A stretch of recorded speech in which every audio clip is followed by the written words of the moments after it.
start things off tonight, the magician is going to face the razor-sharp surgical steel teeth of this industrial buzzsaw.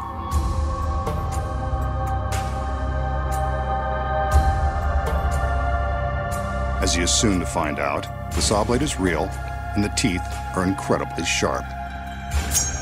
Ouch. That's going to leave a mark.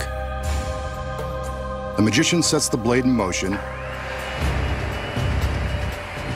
and commands it to rise to the top of the tower.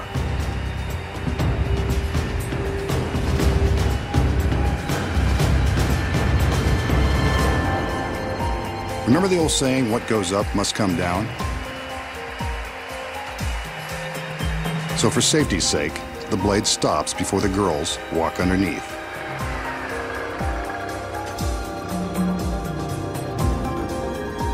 The assistants have wheeled a large coffin-like box beneath the blade. Let's hope this doesn't become the magician's final resting place.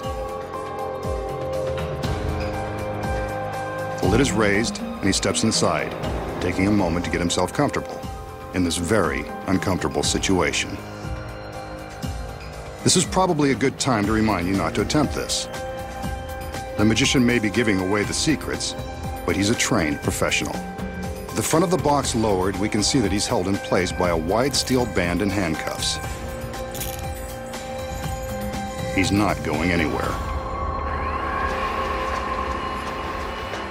From the time the blade begins its descent, our magician has only 30 seconds to escape. First, he's got to contend with the handcuffs. Shouldn't be too tricky.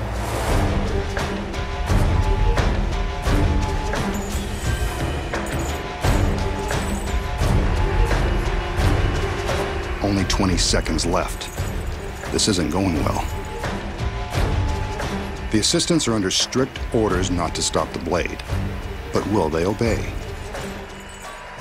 The blade is now just inches away. Will he escape in time? Nope, guess not.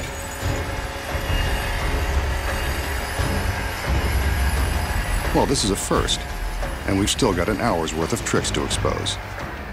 Too bad he didn't save this trick for his big finish. Could have killed two birds with one stone, or one giant blade. Looks like the masked man has finally met his end, but I think we should see some proof that he's really cut in half. On cue, the girls separate the box. So long, magician. It was nice knowing you.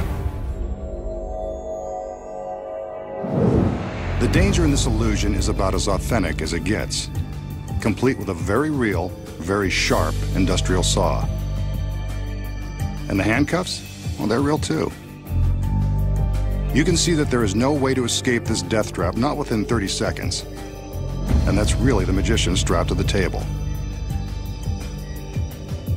So is the magician really being sliced in half by the razor-sharp teeth of the giant saw?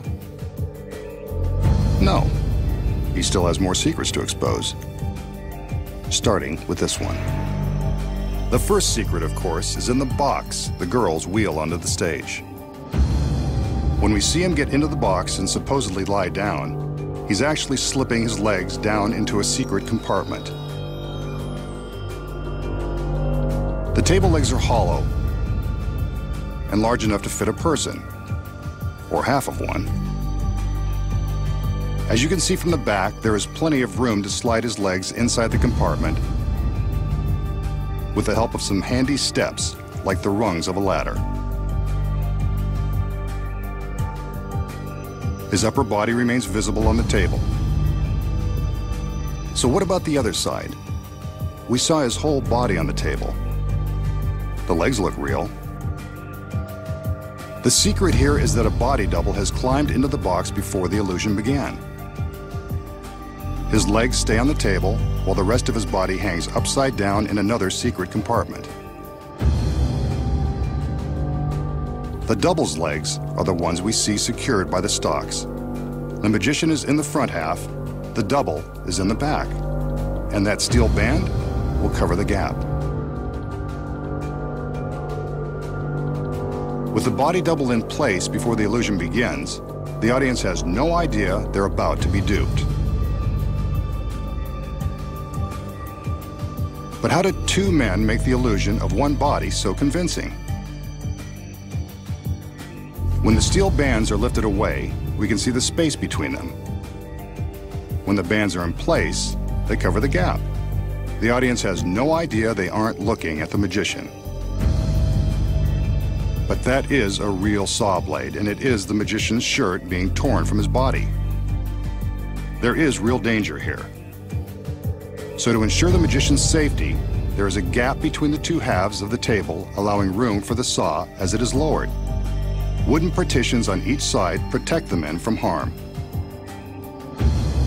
But when the two sides of the table are pulled apart, it looks as though the magician has been sliced in two. Now, you know how it's done.